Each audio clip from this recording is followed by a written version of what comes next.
All right, guys, let's make a start. Good morning, Ludmila, Mohammed, and Cosmina.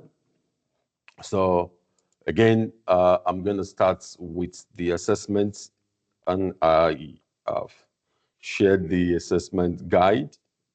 Okay. Can you see? Can you see the guide? Yes. Okay.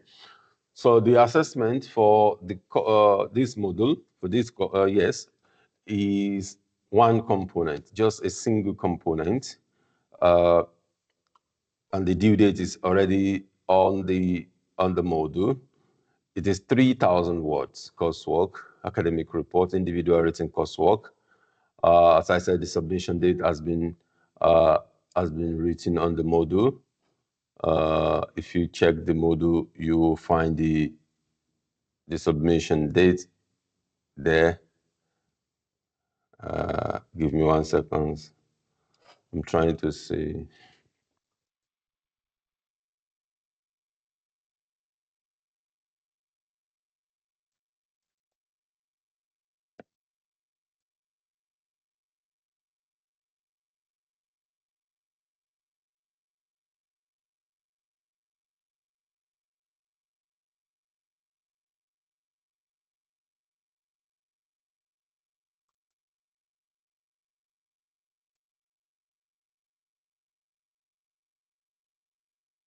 Okay, so yeah, so the submission date has been advertised in the module.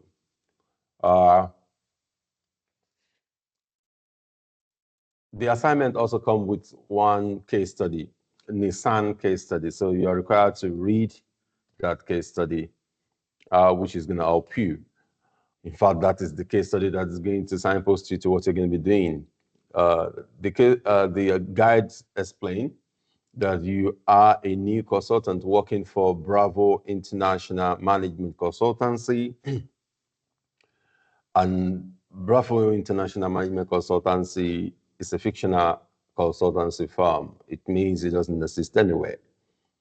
You are required to complete one consultancy project for Nissan, which must be completed by the assignment deadline, which has been advertised on the module. Nissan case study is available on the module. It has been uploaded. However, you must find more material on Nissan other than the one that is available on the module so that you can be able to write your reports critically and satisfactorily. These are going to be the structure of the work, the cover page. The cover page is also there. Abstract or the executive summary. So you would have to write an abstract. An abstract is the cumulative summary of everything you have done in the work. And your abstract should not be more than 100 words. Summary of everything you have done in the work, starting from the purpose of the work. Then after the abstract is your introduction. Then the introduction should start with the narration of the subject matter. Then you should analyze the company strategic position. That is to say, you should analyze Nissan's strategic position, and you should provide an overview of Nissan, an overview of the company you have chosen. Provide an overview of Nissan. So, and that concludes your, that would conclude your introduction. Then after the introduction is the main body, which is number 4. Point number 4 is the main body, the introduction. And the main body, sorry. Under the main body, you have 4A, which is identify and apply 2 appropriate tools and techniques to analyze the internal environment of Nissan and the external environment of Nissan. So, and I've advised that you can use SWOT analysis to analyze the internal environment of Nissan, while you can use PERSTEL analysis to analyze the external environment of Nissan. That is 4A.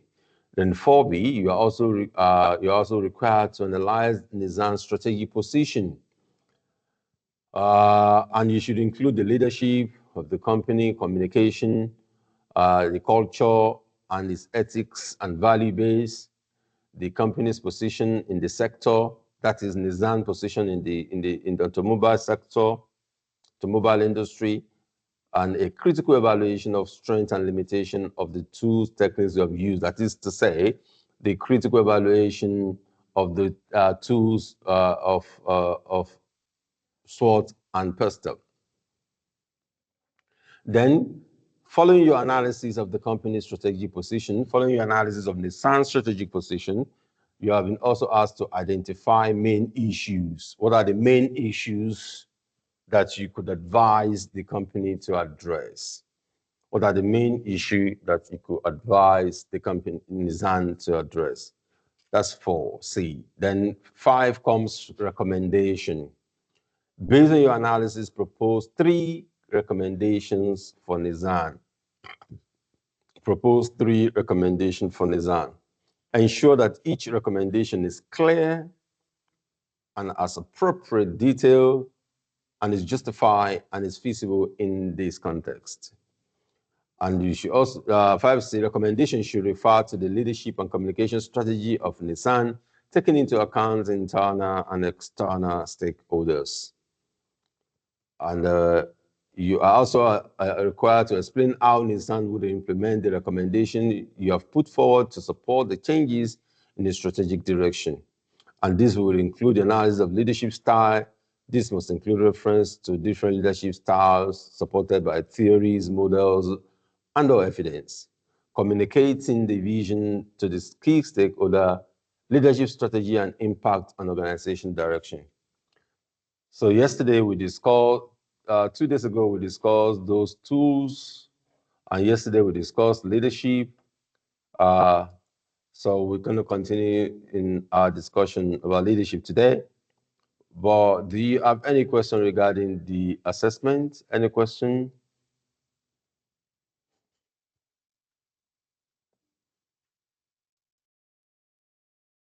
Any question about the assessment? No questions, thank you. Okay.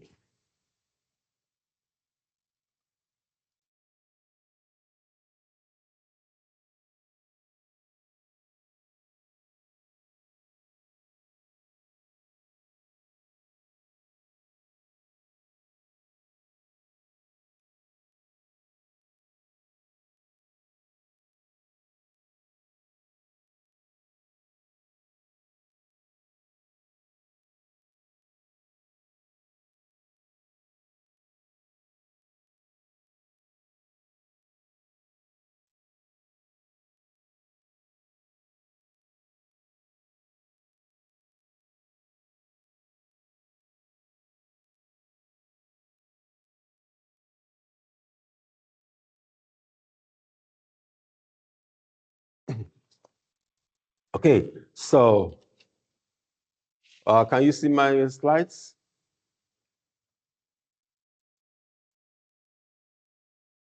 Yes.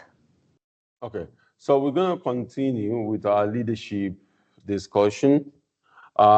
This morning, we'll talk about creativity and leadership.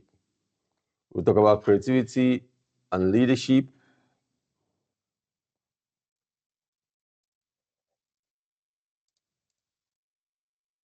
We'll examine creative thinking and creativity and leadership. What is creative leadership? We'll try to see that. And type of creative leadership.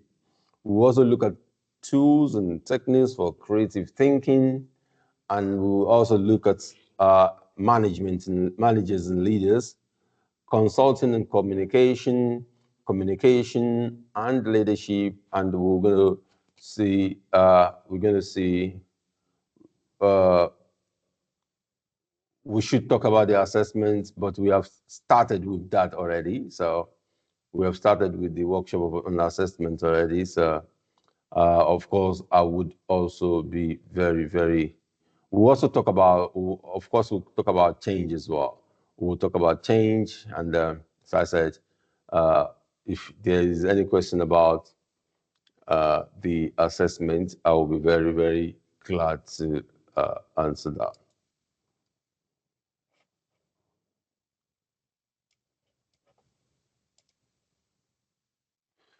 Okay, so when we talk about creative thinking, what do you understand by that? What is creative thinking?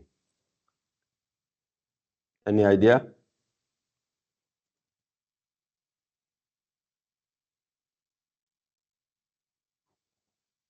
Like coming with new ideas and Yeah, seeing things in a different way. yeah. That make a lot of sense. That make a lot of sense. Yeah. Coming with new ideas, looking at things from another perspective, another way. Yeah, yeah. That makes sense. That makes sense. Yeah, that makes a lot of sense. Okay. So when we talk about creative thinking,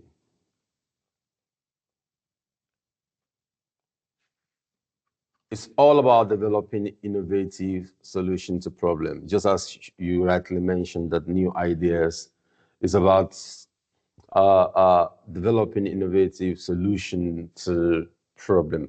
And when we say innovative solutions, it means you are thinking outside of the box. You're not thinking the normal way everyone would think. You are a little bit looking out of the window. So you are thinking outside of the box. Creative thinkers, those people, those who think creatively, they brainstorm not only a large number of ideas, but also a variety and range of ideas. Then brainstorm about a range of different ideas. And once they have brainstormed, their ideas, creative thinkers will experiment with the ideas.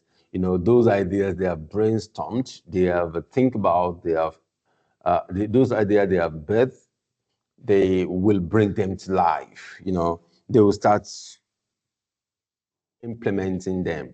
So they will try to bring them to life. So creative thinkers look at ideas from multiple perspectives. They're not parochial. They're not people who just look at things from one direction. Creative thinkers, they look at ideas from multiple perspectives and examine how their solution will fit, how the solution will fit into the scope of what they are working on. They are not afraid to take risks, creative thinkers. They are not afraid to take risks, and they are not afraid to try new ideas. Of course, they're very cautious people, but they are very, very daring as well in terms of taking risks and trying new ideas. In fact, these allow them to develop, to test, and to implement original solutions and make them an asset to their organizations. Most of the ideas they are trying are usually ideas that have not been put into test before, i.e., ideas that have not been used before. So it gives them the opportunity, the opportunity is to golden opportunity actually to test it, and if it does work, and they now become the pioneer. They now become the pioneer of the idea.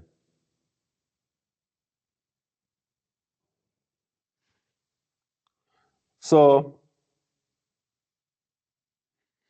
creative creativity involves not only thinking, because when you mention creativity to some people, they believe it's all about thinking. Yes, it's about thinking, but not all about thinking, not just about thinking.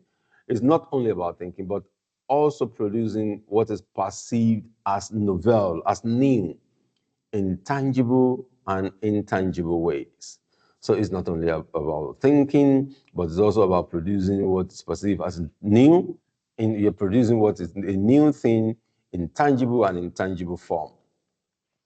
So at work, creative thinking may look like one, holding an interactive brainstorm to gather initial thoughts on a project.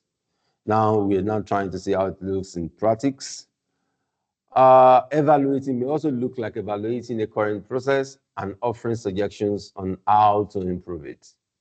May look at researching other ways to market a product and leading experiments on new marketing channels. Developing an innovative way to reach out to past prospective clients. How do you reach out to prospective clients?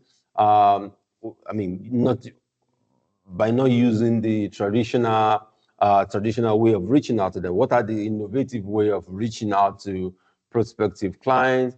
Identifying a unique opportunity to promote the company brand and developing strategy to do so. So it may be about you may want to be creative about how do you identify unique opportunity out there to promote your company, to promote your brand, the brand of your company. How do you do that without following what everybody does? Everybody do follow, So you might be one of creative about that. In fact, at an individual level, you might want to be creative about yourself. How do I do X, Y, and Z? I don't want to do it the way everybody is doing it. There must be other ways to do it. You might be doing some creative thinking about that. Let's watch this video. I'm going to be asking you what you make of it about creative thinking.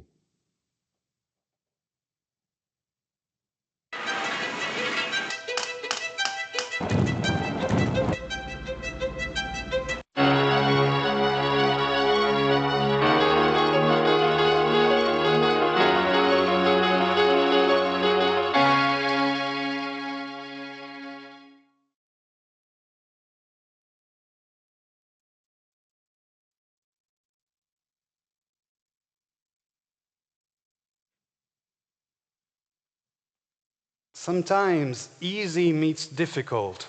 Have you ever been assigned an easy task which for you is actually very difficult to perform and maybe for anybody else? And that is when you experience frustration. I have experienced that when I started taking singing lessons and my teacher told me to breathe with my diaphragm. That's easy, it's your natural breath, but actually very difficult to do, and it's a secret of the great singers. And it's similar to what happens when a boss comes into a meeting and tells you to think out of the box. Come on, give me your creative ideas, think out of the box. I want to hear that. I need innovation.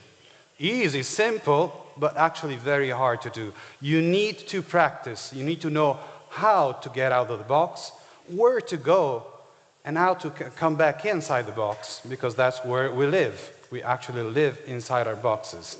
So I want to ask these questions. I asked those questions to myself, and this presentation is a little journey through my answers. I hope that some of these will resonate with yours.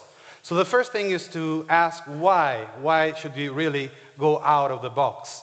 Because inside the box we feel safe. We agree with everybody else.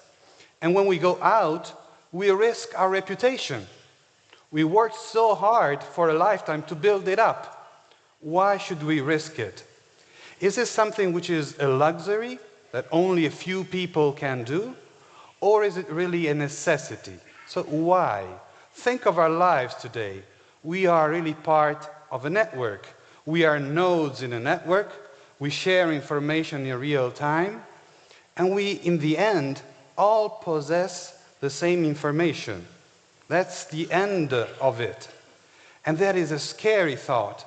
If we all possess the same information, what makes a difference between ourselves?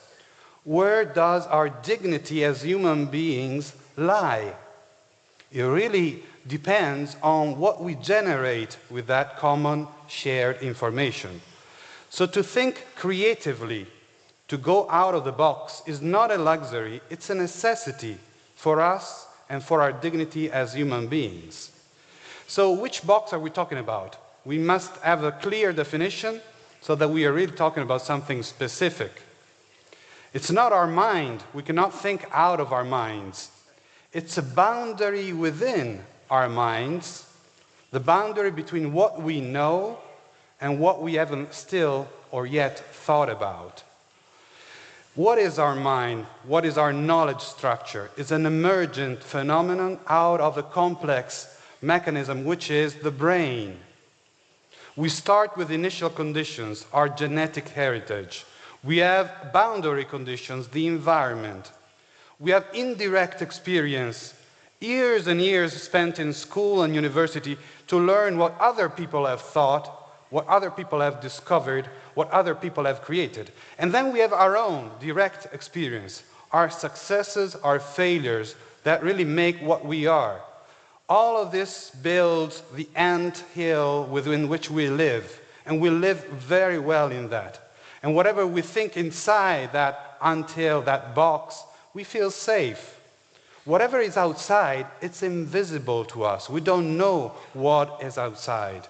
That is why it's so risky, because nobody else knows. And so we are faced with something which is necessary to our dignity, but actually it's very difficult to do.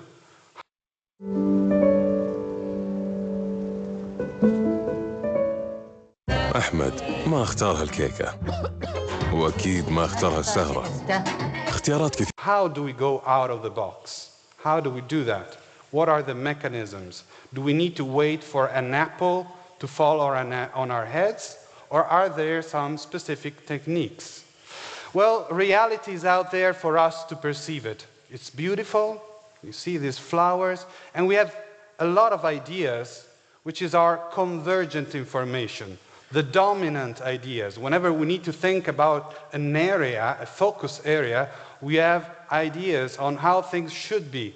We have requirements. We have specifications. We know how things are because that's the way they always have been.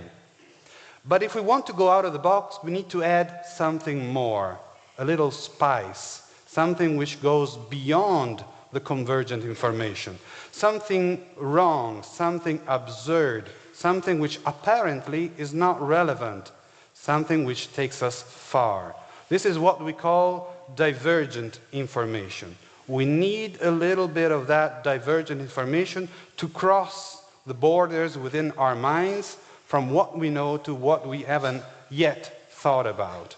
So this is the essential mechanism that is necessary, and it takes us to a place where we don't really know where to go. We are suspended. It's like the middle game in chess. Where do you go once you're out of the box? You have no preset direction. So it's really a potential situation that brings us to a feeling that we should immediately go back.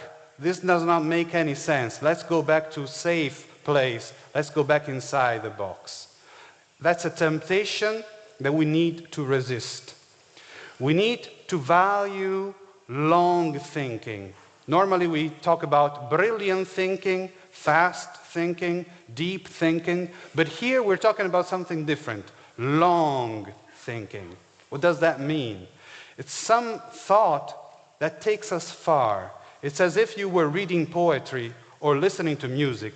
You don't judge the single notes. You don't judge the single words. It's the ensemble that gives you a feeling and takes you far. We must do the same thing with our concepts.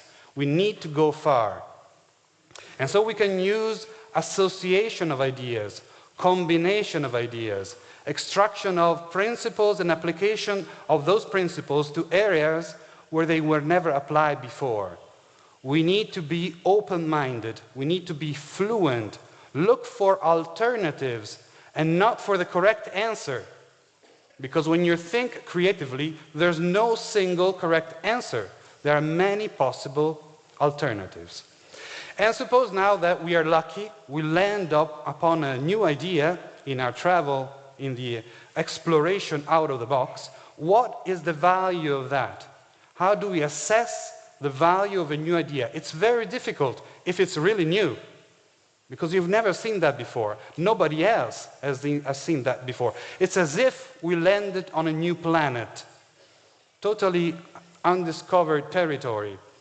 And it's difficult to understand the value of something new, first of all, because we don't feel entitled to be inventors.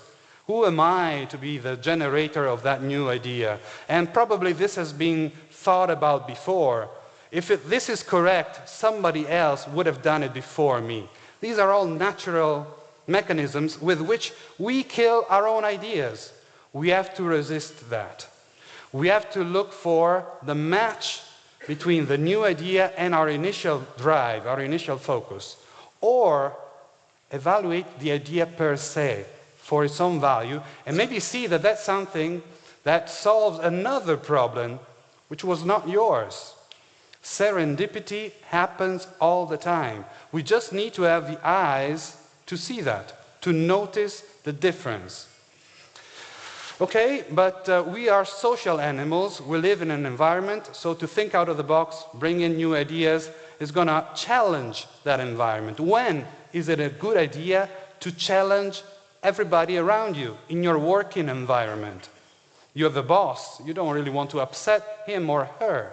When is it a good idea to think out of the box? Well, first of all, if the environment punishes mistakes, you will never be really tempted to go out of the box. You will remain safely in a known environment. So if you want to stimulate an environment which is creative, you need to allow the existence of divergent information. You need to allow irrelevant information to come in. You have to mix and match different disciplines. You have to use metaphors in the organization. Only in that case, you will allow the environment to be really prone to the generation of new ideas. So I want to end my talk with a little experiment. We wanted to do this interactively with you, but the time is scarce. So I have indeed prepared a little thing.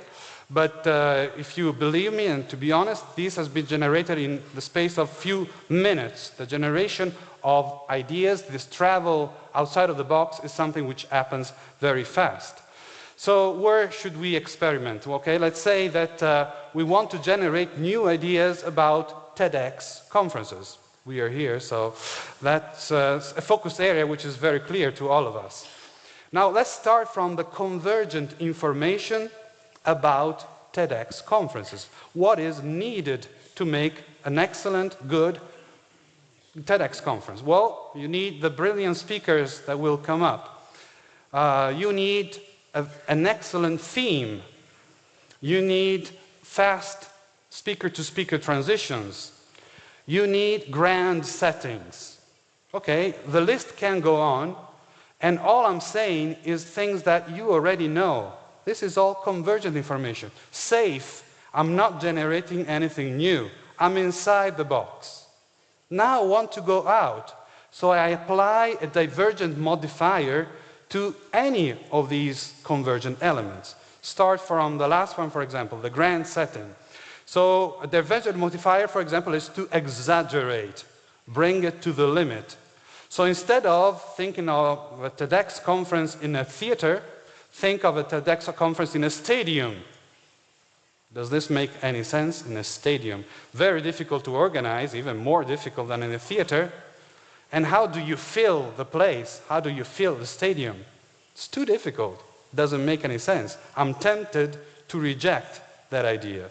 But then I move and I say, okay, maybe the stadium is already filled with people. So from that, you can get the idea of having a TEDx conference at halftime of football matches. A network of speeches which happens at halftime of football matches. Good idea, bad idea, I leave it for you to assess. Take another element. Good speakers, brilliant speakers. That's the most fundamental element of a TEDx conference. Let's take that away. We eliminate the good, brilliant speakers. Does this make any sense? No. We are out of the box.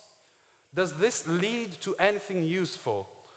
Well, I could say that, okay, I don't need the speakers, but I need the speeches, the talks, the scripts. From this comes the idea of one speaker delivering the speech of somebody else. We exchange speakers. So it's a cooperative TEDx conference. Maybe we have duets on stage instead of a single element, or we have people that speak about somebody else's topic, and in that way we have one advantage at least: we take away the element of the ego. There's no ego anymore if you're speaking with somebody else's script. So these are just examples to show you that it's possible and not too hard actually to think out of the box. I hope this journey, in a way, was interesting for you, and now you want to do more of that. So thank you very much for your attention. All right, guys, what do you make of the video?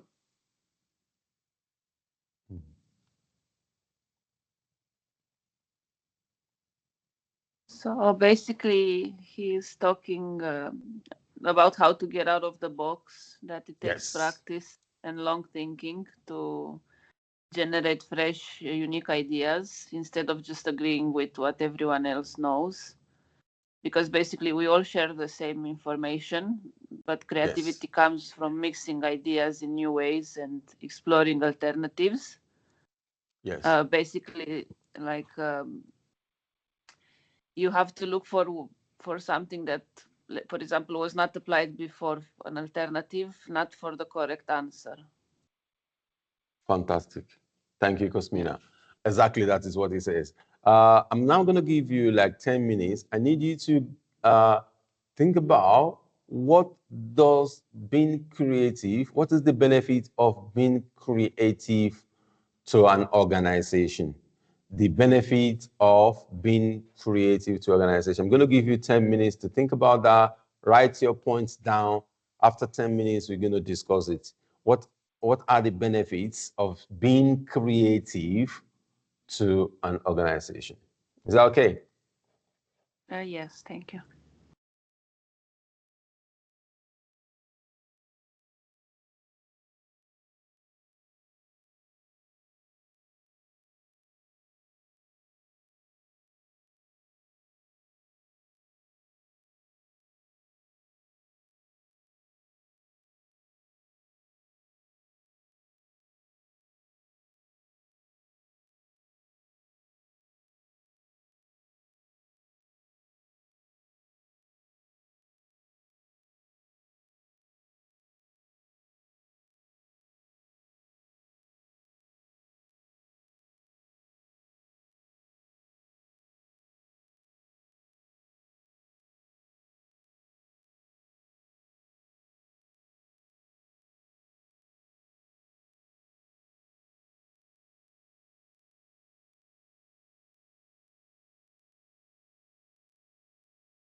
Okay, guys, who's going to go first?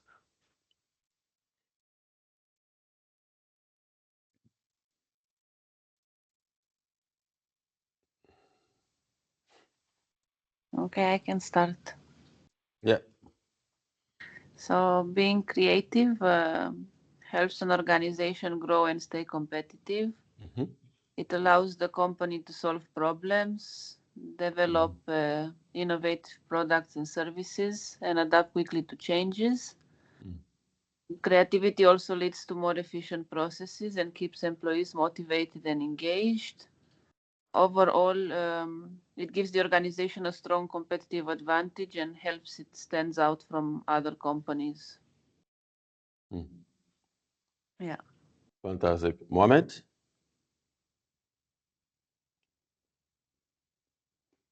Yes, Professor. Hello? Yeah, we are hearing you. Okay. So, so the benefits of being creative in an organization also includes a strong organizational reputation. So, the companies can attract top talent, investors, and also loyal customers. And it also make the organization more efficient in repetitive tasks and streamlining operations. Also, the organization can have better team collaboration with brainstorming and open communication. Okay. Thank you very much. Yeah, I mean, all of that makes sense. Uh, Creative thinking would actually do all of that which you have highlighted.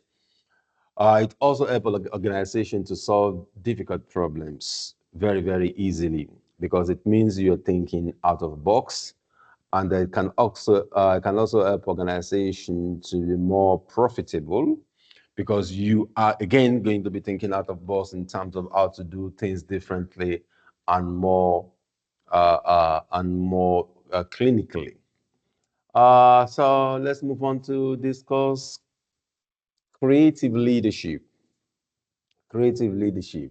So when we say creative leadership, it is a philosophy and it is an art. It develops and realizes innovative ideas through the shared ambition of improving the world through enterprise formation. I'm going to take that again. Creative leadership is a philosophy and at the same time is an art. It develops and realizes innovative ideas. So it's also about innovative ideas through shared ambition of improving the world through enterprise formation. Those who employ creative leadership do so by forging an environment that promotes creativity, by encouraging an environment, by creating an environment that promotes creativity, innovation, and mission-driven entrepreneurship. So creative leadership is a style of leadership that is based on the concept of working cooperatively to develop innovative ideas, to develop new ideas, to develop novel ideas. So creative leadership is deliberately engaging one's imagination, deliberately engaging one's imagination to define and guide a group towards a novel goal, towards a new goal, a direction that is new for the group. Researchers suggested that there are 7 distinct creative thinking skills, 7 distinct creative thinking skills, which are diagnostic, visionary, strategic, ideational, evaluation, contextual, and tactical thinking that drive the creative process. That is to say, researchers suggested that creative process is being driven by creative thinking skills, which involve diagnostic, revolutionary, strategic, ideational, evaluative, contextual, and tactical thinking. So creative leaders recognize the need to influence others so that talent can be released and maximized. So the focus on influencing others so that talent can be found, released, and maximized. They set the tone. Creative thinkers, creative leaders, they set the tone, they set the climate and condition where creativity thrives. They ensure that in the environment, creativity is the order of the day. Creativity thrives. This means removing structural and cultural barriers that actively prevent people from working together, from learning from each other, and equipping each other to be creative through interaction and dialogue. Effectively, they encourage collaborative working and they foster environment where creativity thrives. Let's watch this short video about creative leadership. Please get a pen and a paper, and I'm going to be asking you what you make of the video.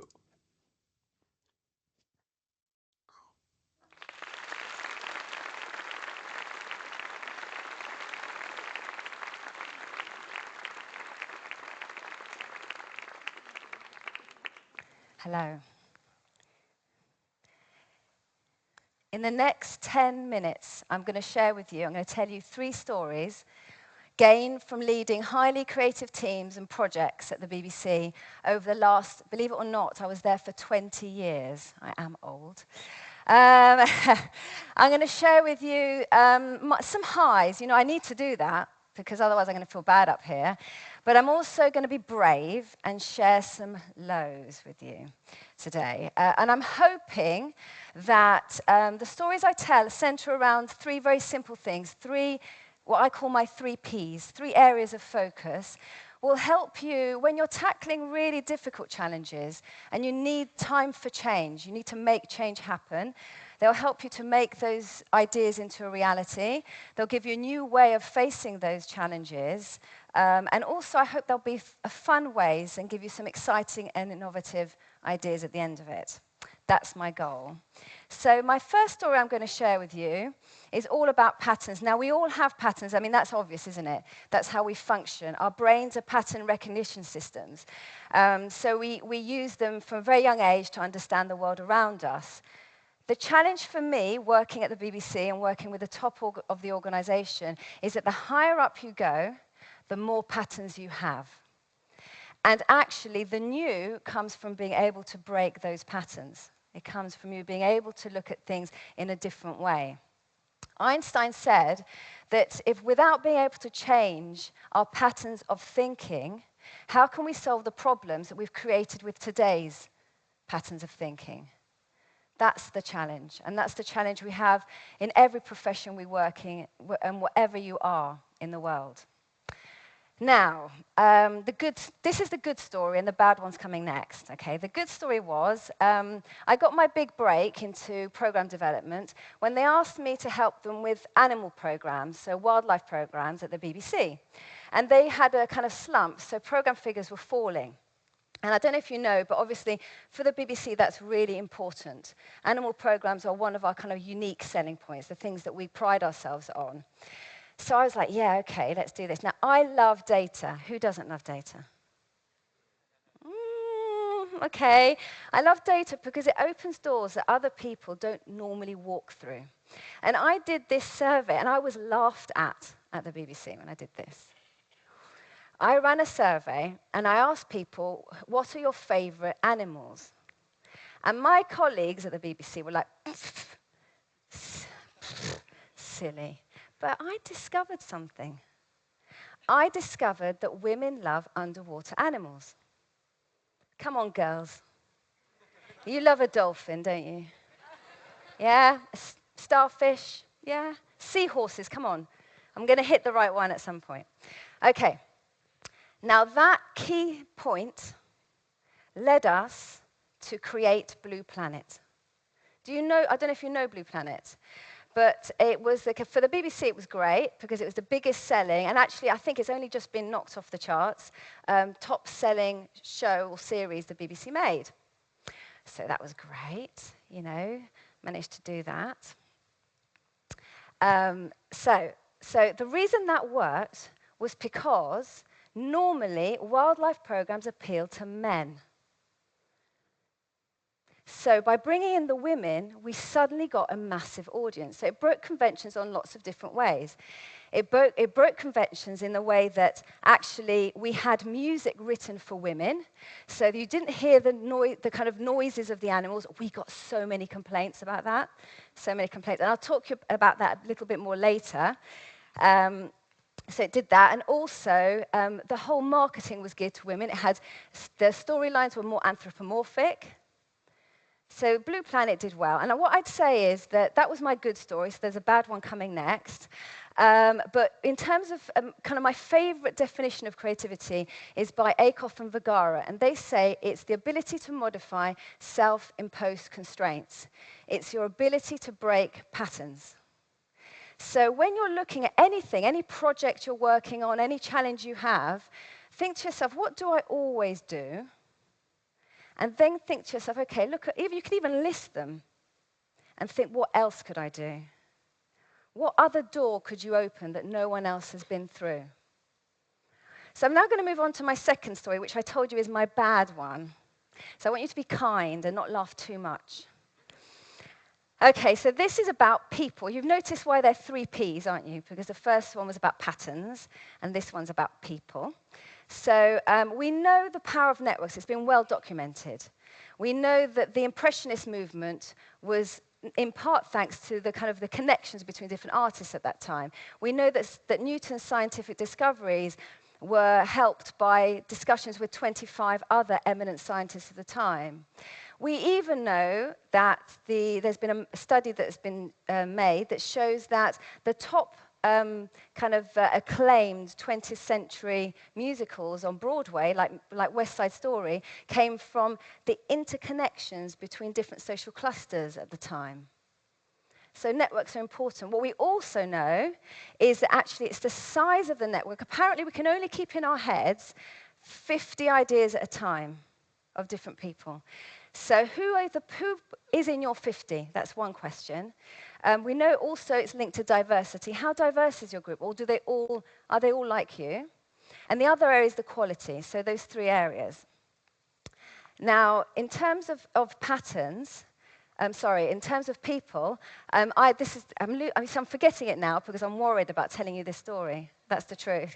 I'm like, oh, can I tell them this? Can I do this at TED? Can I really do this? Okay, deep breath, Linda. I'm going to tell you. So, millennium. I was riding the crest of the wave of Blue Planet. There I was. You know, I was very young, and I thought, this is great. And I got asked to increase audiences to Top Gear. Do you guys know Top Gear? Right, okay. Now, okay, so I was in a pattern. I'm going to show you something now that's going to shock you, because I've tried to delete it from every YouTube site I can go to. So I was in a pattern, and I thought, okay, here we go.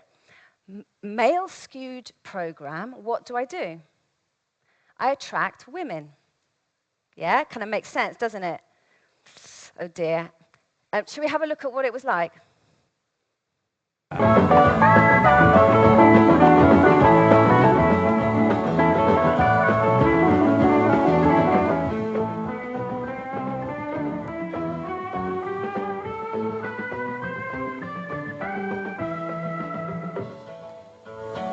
In tonight's Top Gear. Okay. Now I can relax. Okay, so audiences fell to under 3 million, which was very bad. Jeremy Clarkson left for the first time. And one guy got done for drink driving. And that had nothing to do with me. But I was like, oh my goodness, I mean, how bad is that? You know, you can't really get worse than that. So I licked my wounds, and I thought, right, BBC being the BBC, they didn't sack me. Gave me another chance. And I actually decided, right, I'm going to listen. I'm going to really listen now.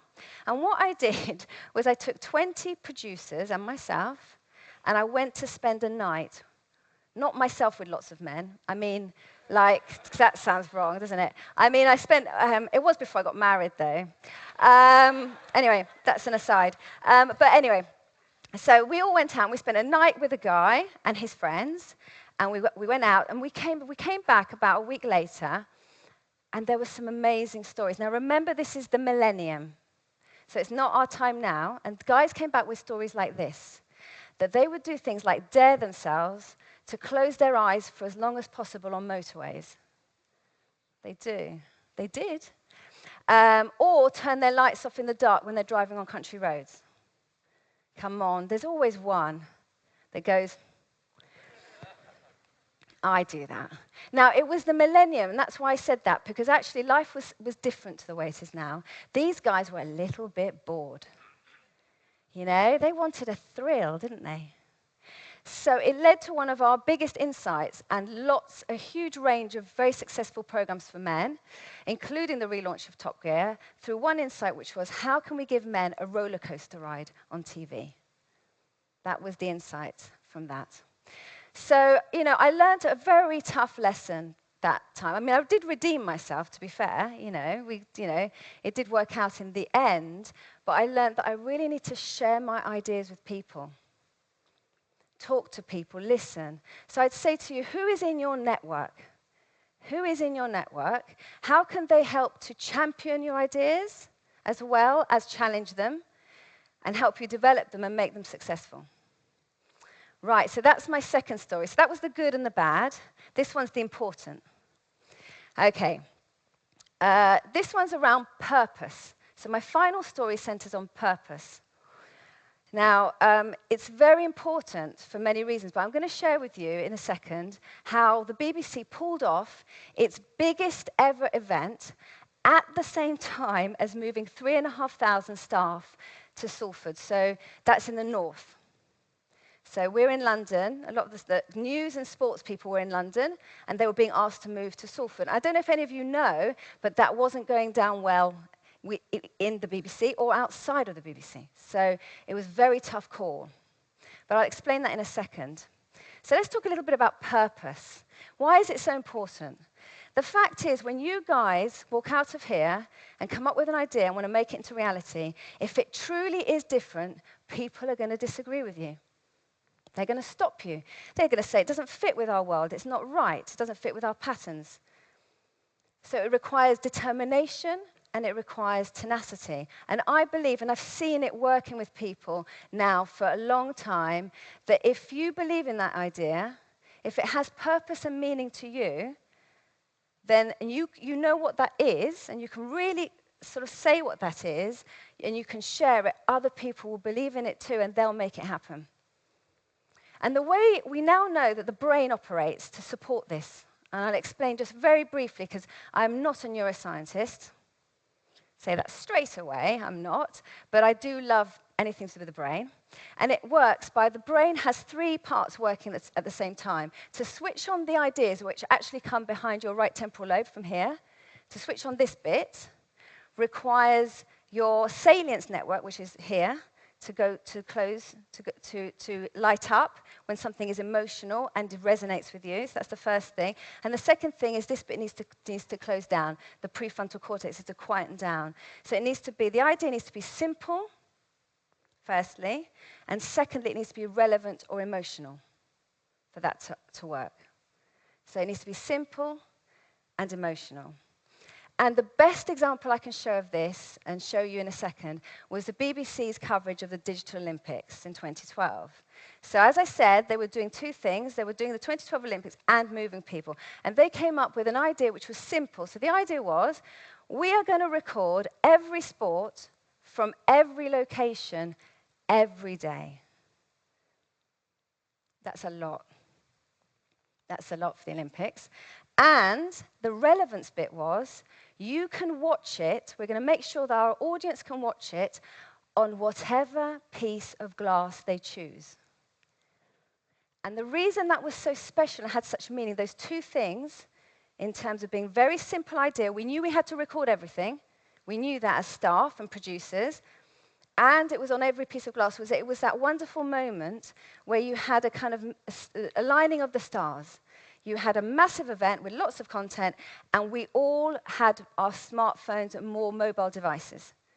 So it was a why now. So I'd say to you, whatever your idea is that you want to have happen and turn into reality, why you?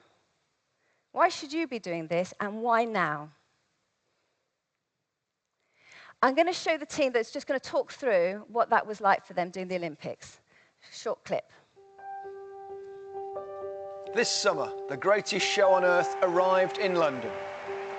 To every athlete waiting, ready, prepared to take part in these games, welcome to London. But to bring the greatest show to the whole of Great Britain, we knew we needed one of the greatest broadcasting ideas of all time. Okay, no problem, we're standing by now. We decided to show every session of every sport, every day. We've got 14 hours a day here on BBC Three, 16 hours over on BBC One. And to make it available on television, radio, computers, mobile, tablets, and the latest connected TVs. We did it so the entire nation would never have to miss a moment. Okay, we cut it there because I haven't got rights to show you all the stuff that's after that. I'm only joking. It's just to save time. Okay, so what happened after that was we all gave up weekends. We travelled up and down between London and Salford because we wanted to do it. There was that motivation because it felt like it had real purpose, and it was very, very, very clear. So my last point is I hope that when you're faced with turning your ideas into reality and you want to make them happen, that you use and are successful using my 3 Ps. So do remember patterns, people, and purpose. Thank you very much.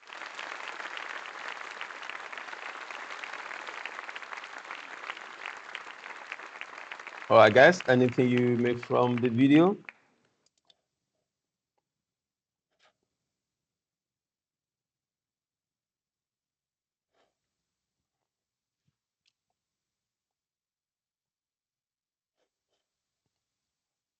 Okay. She talked about generating idea. She talked about passion, people, and purpose. She brought in Great Olympic 2012 that was organized in London, and how that has been a success because of ideas which were not traditional one, but new ideas which was put in place by people. Okay, so we have different types of creative leadership. We have replicators who do what others have done in the past. If you find yourself doing what people have done in the past as a leader, you are referred to as replicator. And we have redefiner, those who do what others have done, but find a new rationale for it, or find a new way of doing it, redefiner. Not new thing, but you're doing it in a new way or finding new rationale for it. We have forward incrementers who move one step or a small number of steps beyond where others leaders have gone. They take it a little bit forward, a little bit more than what others have done. And we have advanced forward incrementers. And those are the people who move a large number of steps beyond where others have gone, sometimes at their own peril. We have done,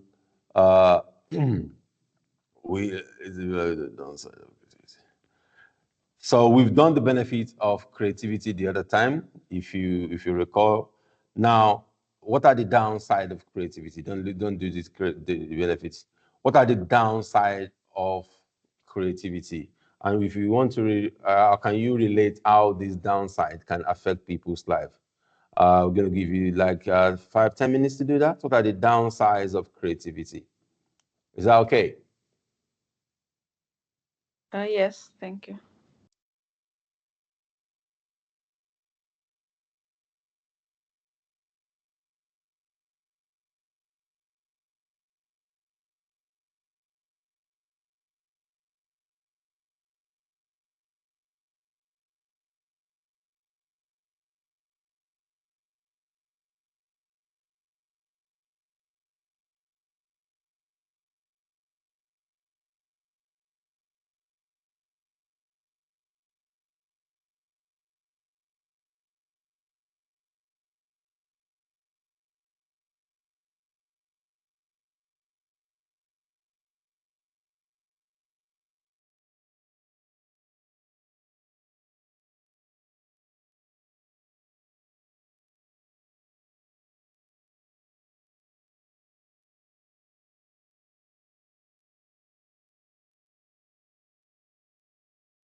Guys, let's discuss. What about what are those some of those what about some of those downsides? I said uncertainty and risk, feeling misunderstood, because new ideas bring uncertainty, risk, and stress. Yes. And creative people may feel misunderstood when others don't see the things the same way they do. Yes. It's also time and energy consuming. Creative thinking takes time and energy, which can lead to overthinking and losing focus. And it can also, one of the downsides is also the conflict with others, because when you are being creative, like you are challenging routine and tradition, so this can cause conflict with other people that don't think the same way. Yes. And how it can affect people's life, it can make people feel isolated, less confident. However, like all these risks, even though they lead to setbacks, the like success will come in the end. Yeah, thank you, Cosmina. Mohammed, you want to add anything? Yes, I think Cosmina has explained everything nicely. Okay. Yeah. So, I mean, as you know, that creativity require you to take risks. So, the downside, we've talked about the benefits, of course, and they are all on point. The downside is that because it requires risk, when risks are taken, sometimes it doesn't go the way it is planned. Sometimes it comes with quite a number of, let's say, quite a number of disadvantages, which is not what is planned for, because it's risk. It can be time consuming. If it takes time and it goes the way you want, then you don't care about that. But if it takes time and at the end of the day everything is a flop, then you have wasted time. You could have wasted resources as well. Some money could have been wasted as well. And this starts to come to mind, how much time you have wasted, how much money you have wasted if it doesn't go the way you plan. In fact, I mean, sometimes it can have a very debilitating effect on people's life, because it depends on what you have done. You wanna compare a risk take. I mean, the creativity of people who have invented the machines that goes into the moon. Sometimes we've seen some that travel to some distance in the sky and crashed and claims people life. So it depends on how fatal and how big the risk that is involved is. So it can have that debilitating effect on people's life. It involves money. It involves time, different resources. All of these could be a waste if it doesn't go well, if the risk associated doesn't go well. So yes, fantastic. Thank you. It's 10:30. Let's take our first break. We'll come back at 11 o'clock. Yeah. Is that okay? It's okay.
All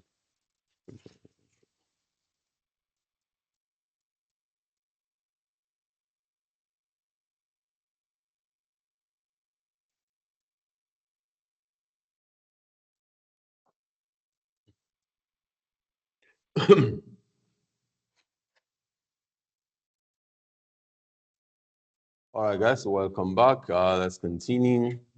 So these are some of the tools and techniques for creative thinking. We've been talking about creative thinking. We have talked about creative leadership. Now, these are some of the tools for creative thinking. Some of them, brainstorming is one of those.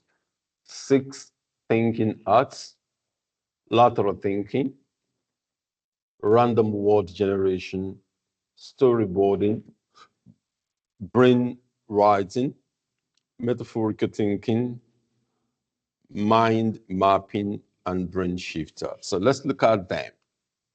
Brainstorming is probably the most popular and the most obvious creative technique.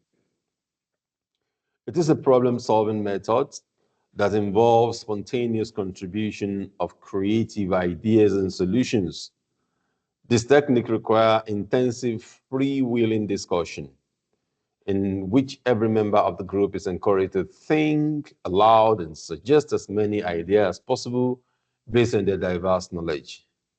So brainstorming is when you come together in your group and there is what we call freewheeling discussion. Freewheeling is when everybody is allowed to speak at will, freely, giving, providing solutions, generating ideas, And there are 4 rules of brainstorming. One, you have to generate as many ideas as possible during the session of brainstorming.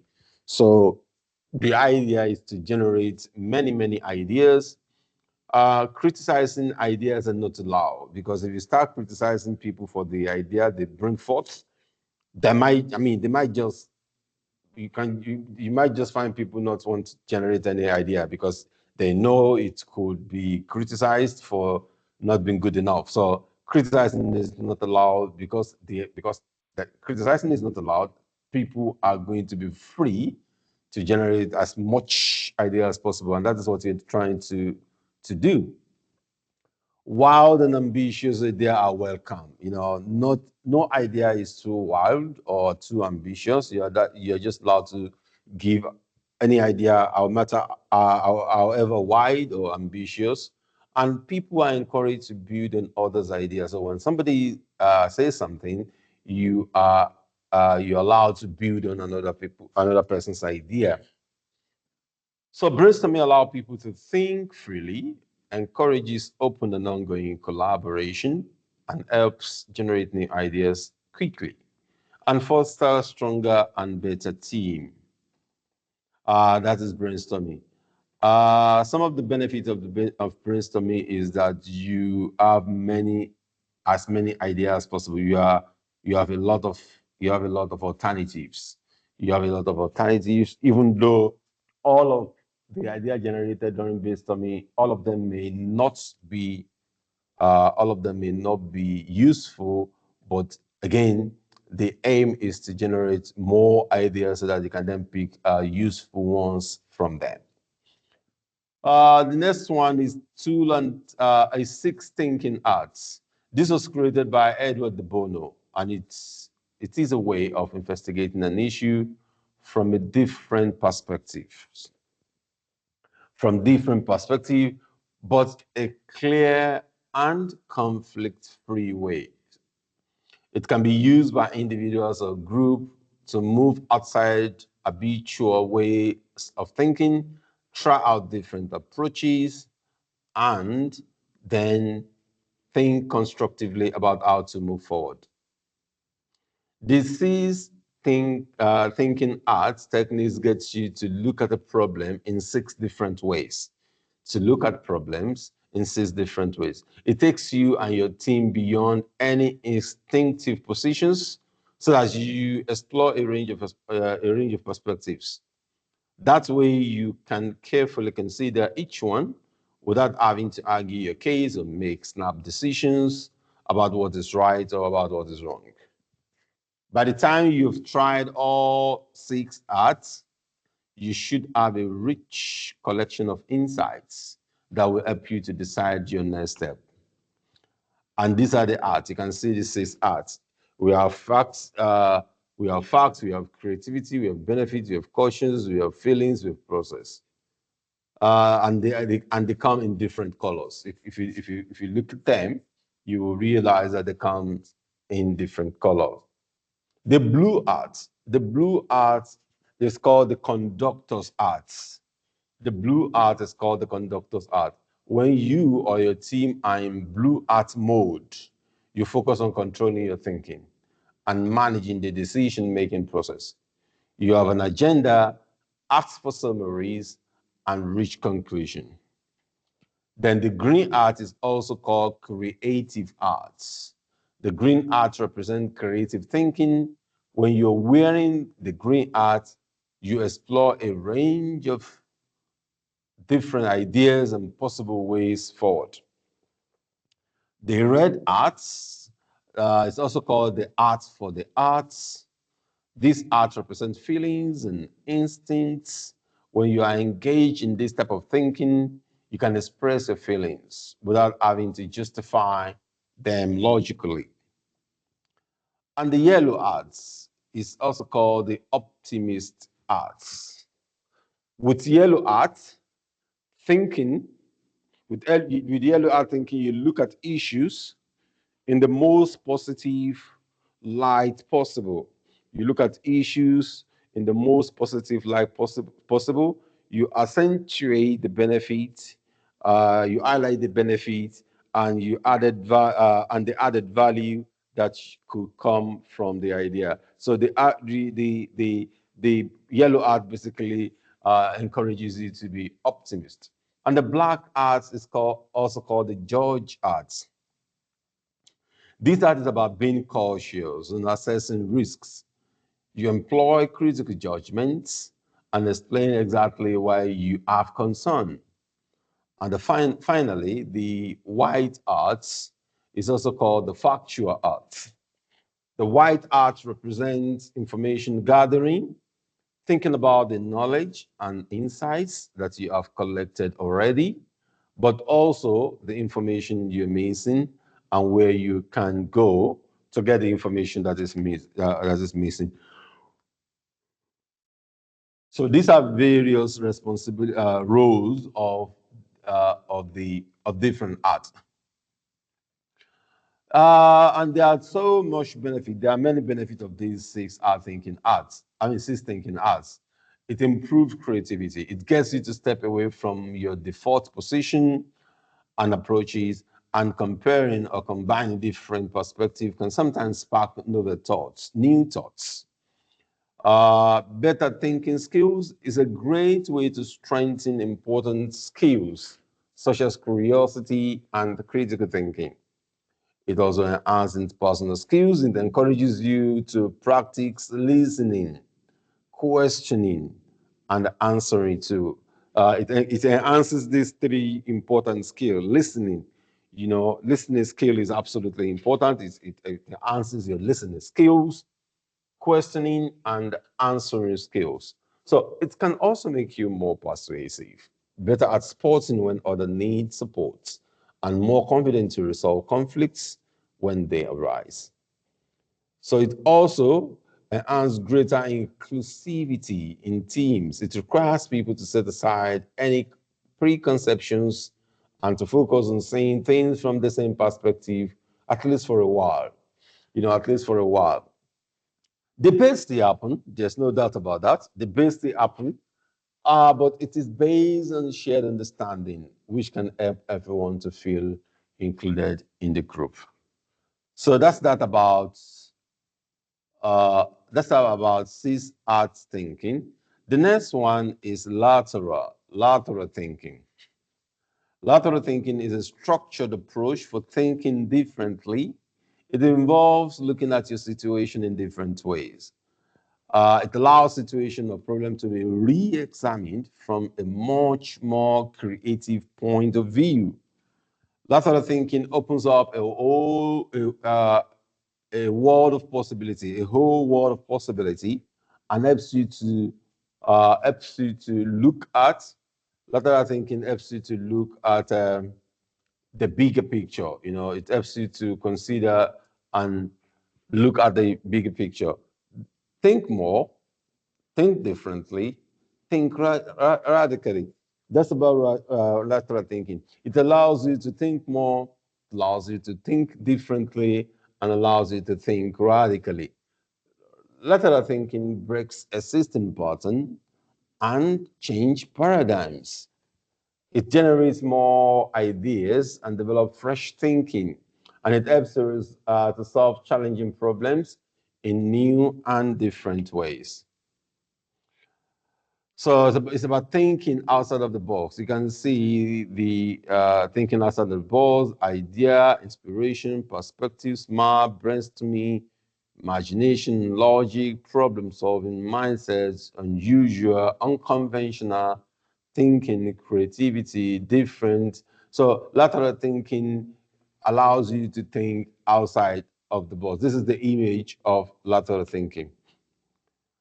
The next one is random word generation. Random word creative technique encourages your imagination to create different perspectives and new angles on your ideas or the problems you are facing. It is by far the simplest of all creative techniques, and is widely used by people who need to create new ideas. For example, new product. If you want to create a new product or if you want to initiate a new service, you can engage in random word generation. How does it work? Because the brain is a self-organizing system and very good at making connection. Almost any random word will stimulate your idea. You know, you use words to stimulate ideas in random thinking. I mean, random word generation. Then we have storyboarding. Excuse me. Storyboard are ways to visually organize ideas. To organize idea in a visual form. It is a common tool used in video planning. For example, if you're planning a TV advert, you know, all of these adverts made on TV, you can start with a storyboard to graphically organize the idea in your head. As you lay them out on the storyboard, you will be able to quickly organize the idea in your head. Teams often use storyboarding to plan advertising campaigns, video content, business proposals, or presentations. With these techniques, teams can create an outline for the project they are developing. This outline can contain both written and visual elements and does not need to be completed. It doesn't need to be completed at this stage. This creativity technique helps teams to organize the idea before they go into production. That is to say, representing your idea visually to visually organize your idea. That is storyboarding. And the next one is brainwriting. Brainwriting works similarly to brainstorming, you know, and it promotes idea generation. Brainwriting also promotes idea generation within a group setting. In brainwriting session, the group identifies a major statement or central ideas related to their project, and each participant then writes a list of ideas or potential solutions independently. These techniques can help encourage participation from individuals who feel less comfortable sharing their thoughts aloud. You know, once participants finish writing, the facilitator can gather and distribute the list across the group. So one of the basic difference between brainwriting and brainstorming is that during brainstorming, it is usually people voicing out their ideas, you know, speaking about it, telling each other about their ideas. But in brainwriting, it's about people writing it down. So it also helps people who are a little bit shy to talk in public or in group. So it's about listing them, it's about writing them down. Then we have metaphorical thinking.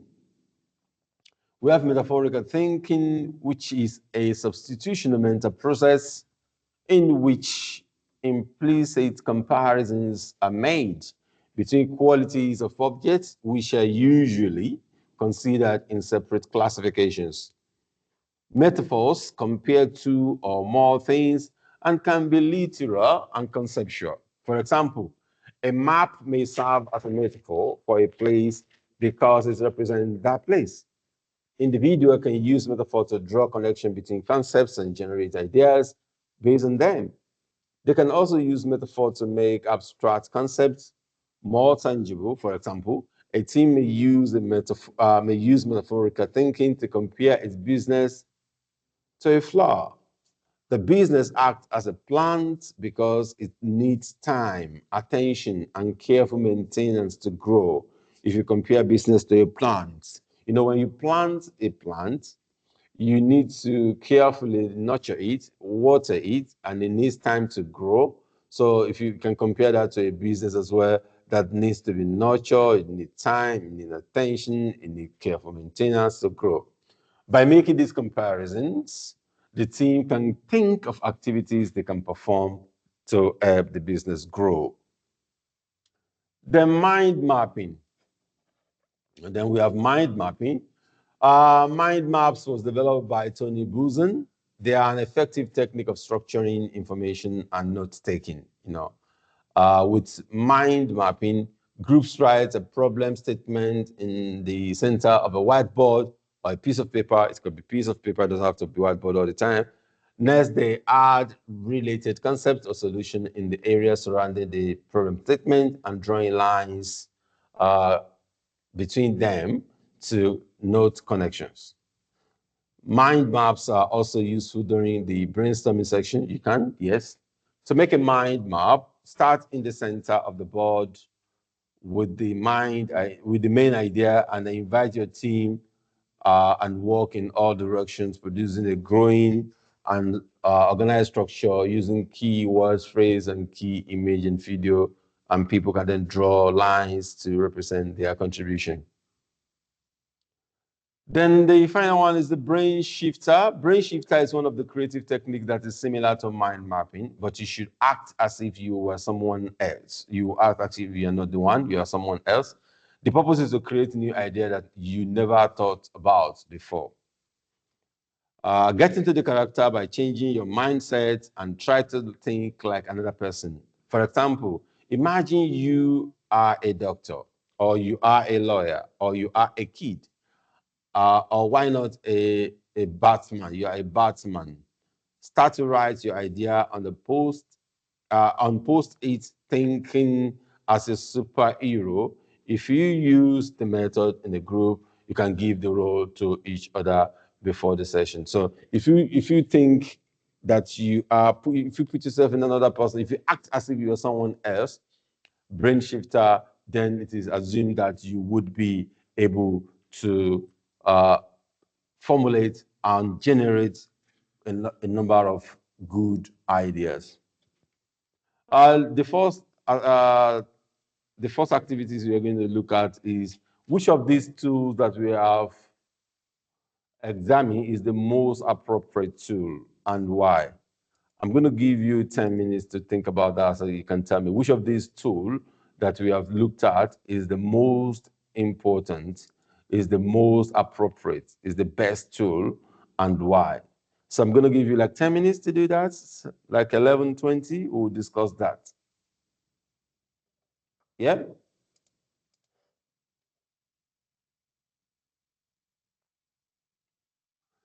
Is that okay? Yes, Professor, okay.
All right, guys, which of those tools do you consider the most appropriate and why?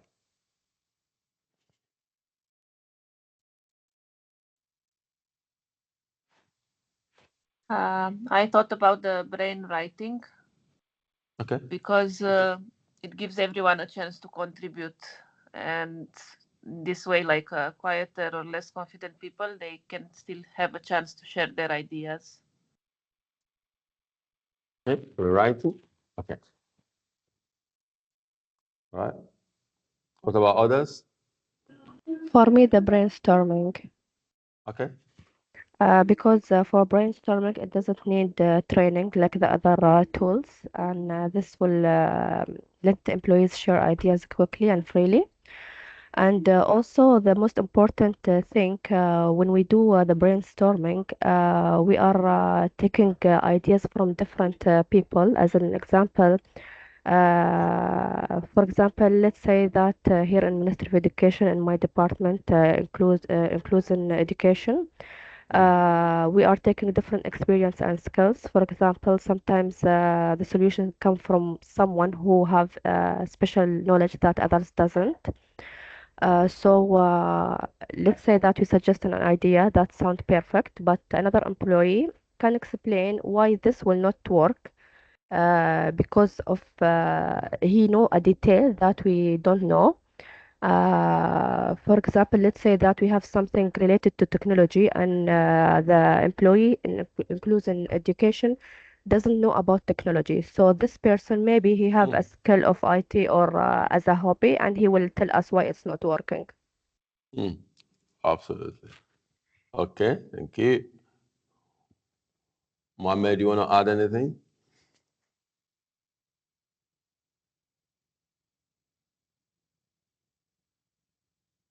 Okay.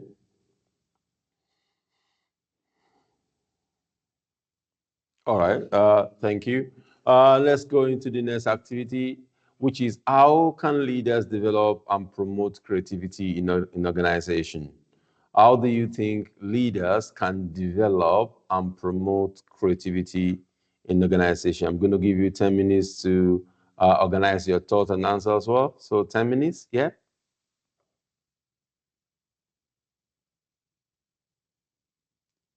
Is that okay? Yes. Yes.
All right, guys.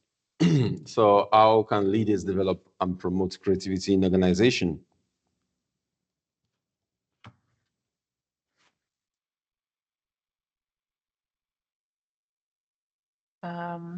So they can develop creativity by supporting new ideas, encouraging risk taking, and giving employees the freedom to experiment. They should bring together diverse teams, encourage collaboration, provide time and resources for them to experiment, and they can recognize or reward creative efforts. Fantastic. So, yeah. Go on. I want to say that by recognizing their creative contributions and challenging old routines, they inspire the employees to think differently and contribute. Fantastic. That makes a lot of sense. Thank you. Who's going to add another? Who's going to add something? For me, the most important thing is that the leader listen to the employees, because let's say that there is a brainstorming for the employees. Maybe employees will share the ideas, but the leaders will not listen or give like a negative response. So they have to give them the space to share the idea and support their suggestions. So it's very important to have a safe environment where all the employees are not scared to fail, for example. Fantastic. Thank you, Anand. Mohammed, you want to add something? Yes, Professor. I think the leaders should also have a reward and recognition for the innovation ideas and promotion opportunities, so they can also come up with responsibilities, ideas. Yes. Thank you all. That makes a lot of sense. So there are so many ways leaders can develop and promote creativity in organization. One of these, you have mentioned, is to provide environment where creativity thrives, and bringing in useful idea can also be can be monetized. That is to say, if you bring new idea and if that idea works, then you get rewarded, probably monetary rewarded. That way, many people are going to start thinking of new way of bringing new ideas, which is going to work anyway because they know if they do, they're going to be rewarded for that. Another way of doing that is not to punish people for making mistakes. You know, if you're punishing people for making mistakes, they will stop trying. You know, they will stop trying. When people make mistakes, if you just encourage them to learn from mistake and move forward, then they would have the free mind and the free will to be creative in an organization. And many more that you have alluded to already. So these are 12 ways to provide innovation. Number one is to seek out right people. If you want people to be innovative, creative in organization, you've got to recruit the right people. So you need to seek out the right people so that they can provide innovation. For example, Apple is not going to expect its staff to be innovative when they have not recruited the right people. So they knew they're going to be expecting them. They're going to be requiring them to be innovative. So they recruited right people. And the second one is to recognize that everyone has a part to play in driving innovation. It shouldn't be one person's affair or group of persons affair. It should be everybody's affair in the organization. So you should, as a leader, you should recognize that providing innovation, being innovative, being creative is everyone's business responsibility. Everyone has a part to play. Have an innovation process. Let there be process of doing it. Let it not be anybody just doing what they like. Let there be a very fair process. I mentioned fair, that's because Let it not be that some people follow the process, some people are not allowed to follow the process. Let it be a fair process. Let it be that everybody has to follow the process. Communicate and listen. You know, as a leader of organization, you have to do the two. You need to find a balance between communicating and listening. A lot of people, a lot of leaders only communicate and they don't listen. And in fact, it has been argued in the literature that you should even do more listening than communicating. But for me, I would argue that you should find a balance between communicating and listening.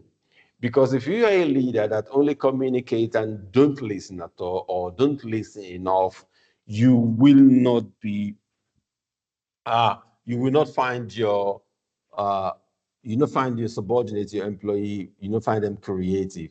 So you should listen and you should communicate, and you should find a balance between listening and communicating. Don't just say no, you know. Don't be a leader that say no to everything.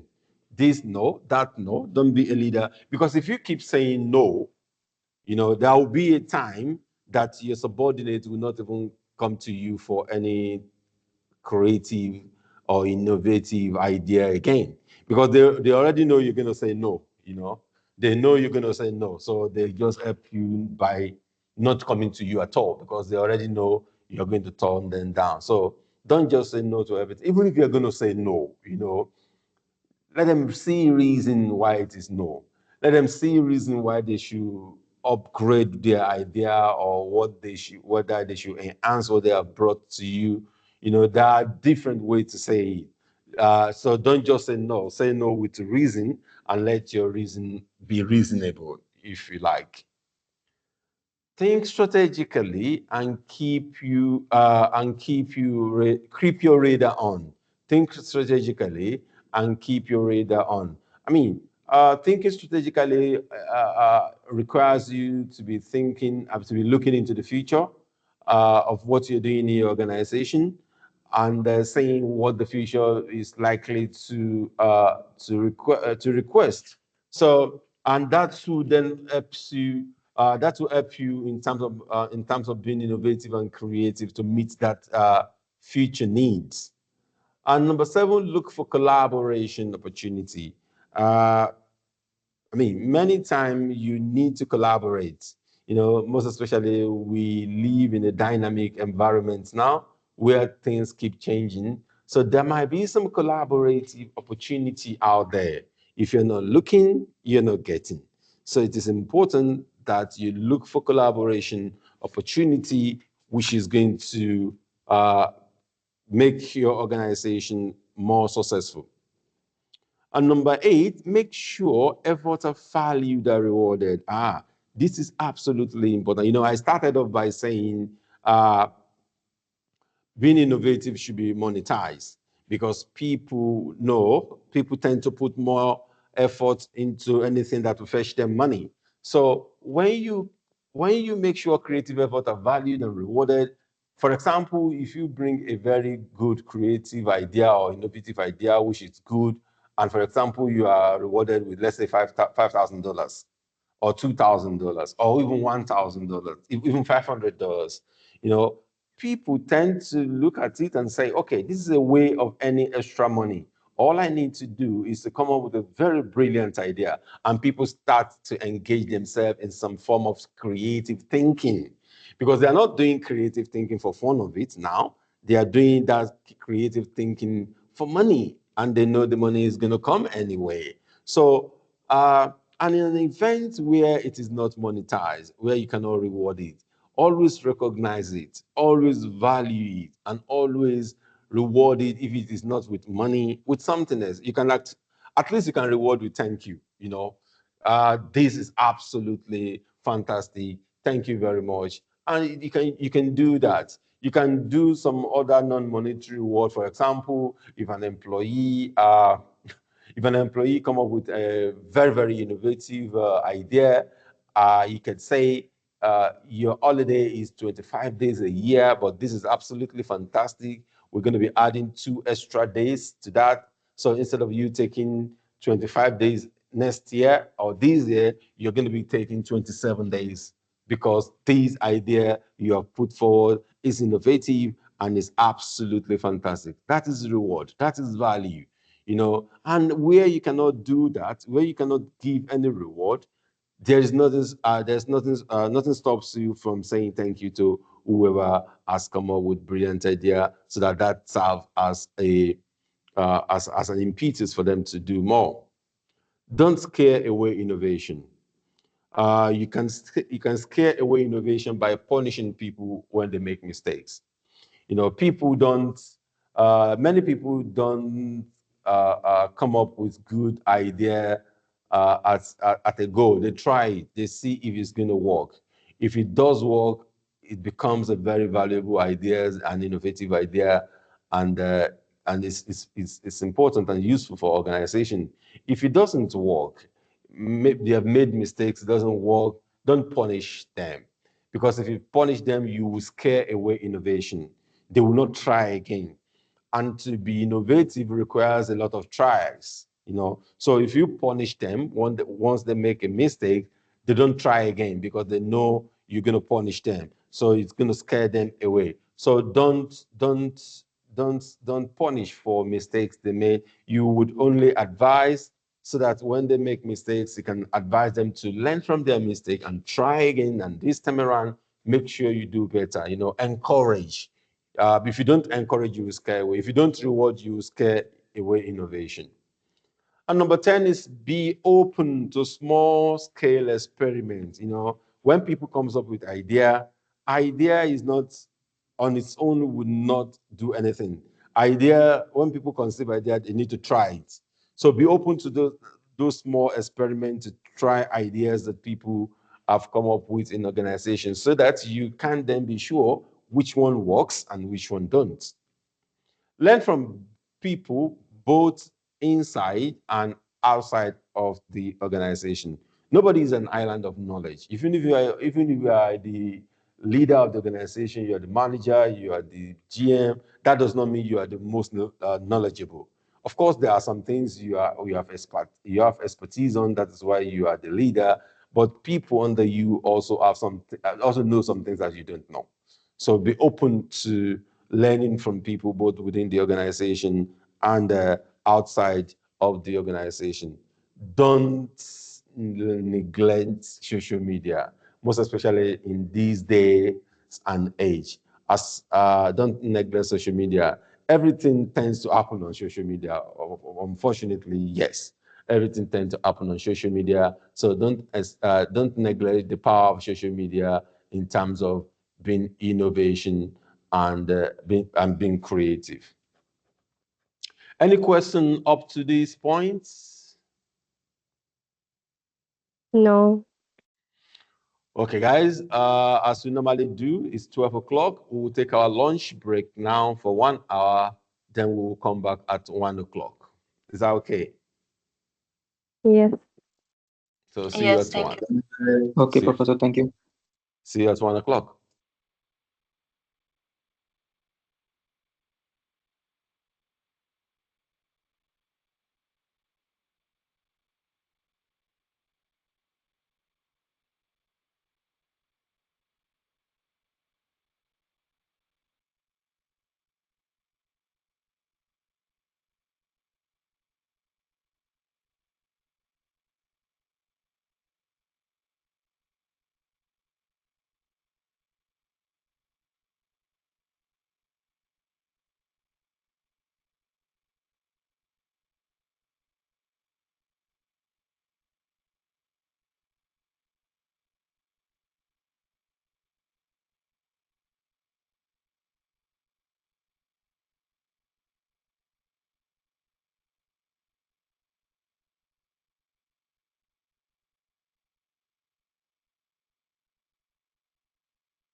Guys, welcome back. Are you there? Yes. All right, Cosme. So we're gonna forge ahead now. So we're talking about those tools. If you recall, we have talked about brainstorming. We've talked about 6 arts thinking, lateral thinking, random word generation, storytelling, brain writing, metaphorical thinking, mind mapping, and brain shifter. So I'm gonna watch this video. I'm gonna watch this video about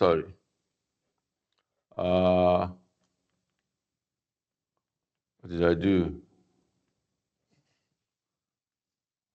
Okay. I want us to watch a video. I'm not sure. I want us to watch a video about where creativity is supported according to this. Okay.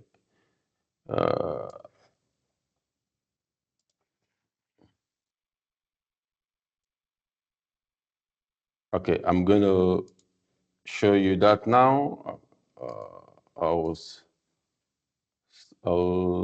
stop sharing this and I will share this, include sound. Yeah, can you see this? Yes. Can you hear it? Yeah, I can hear you. Okay, yeah.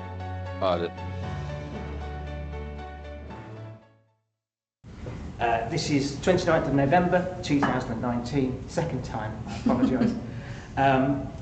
My name is David Fleetwood Walker and I'm working with the University of Coventry and we're looking at consultancy and leadership and communications in organisations. And you are? So my name is Rachel Irwin. I am the Transformation and Compliance Lead for Rolls-Royce on an interim basis. Okay, all right. So I've got a number of questions that I want to run through. If I can start with the first, could you tell us a bit about your organisation and what it does? So we are a fairly well-known brand. We aren't actually the car manufacturer, which is obviously a disappointment to everyone that I speak to. What we do is we design, we manufacture and we sell very large engines to a number of different industries, including defence and the civil. So this is the Trent engine, I assume? It is, yes. Okay, all right. So could you tell us briefly about what the organisation, how the organisation is structured? So it is a global organisation of just over 60,000 employees.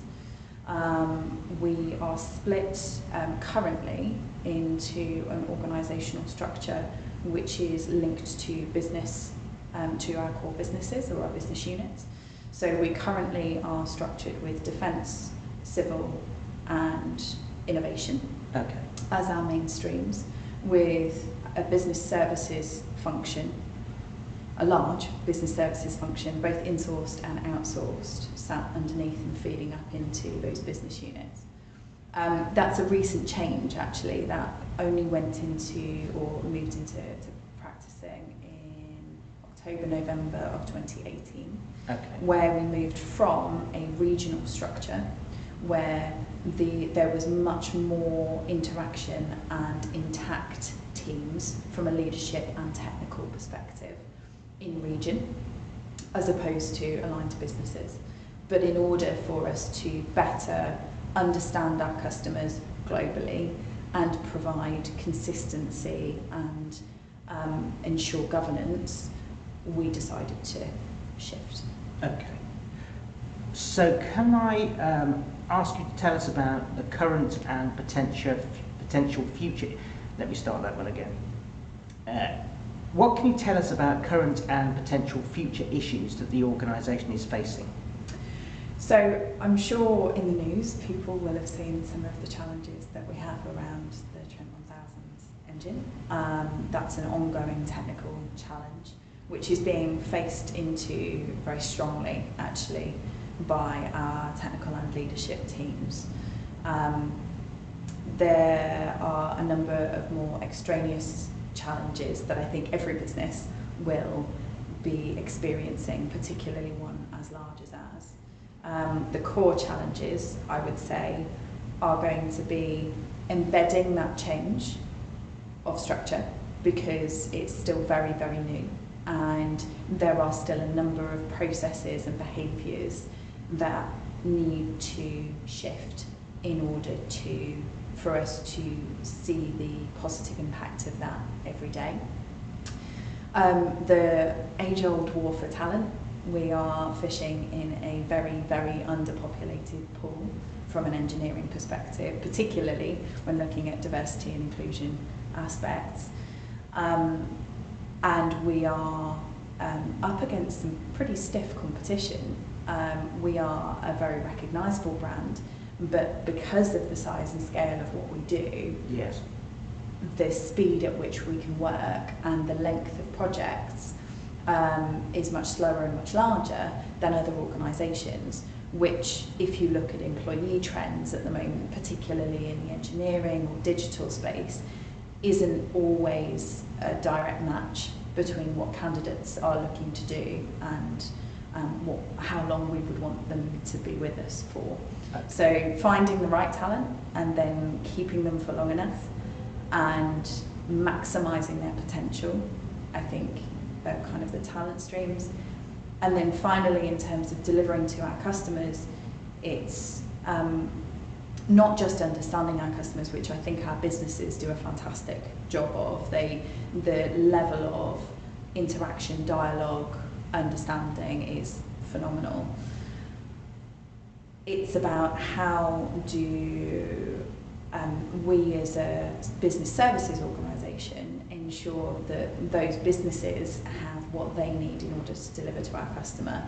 And I would suggest that that's going to be challenges around our organisational design, our training, and also our engagement. Excellent. Thank you. Very interesting.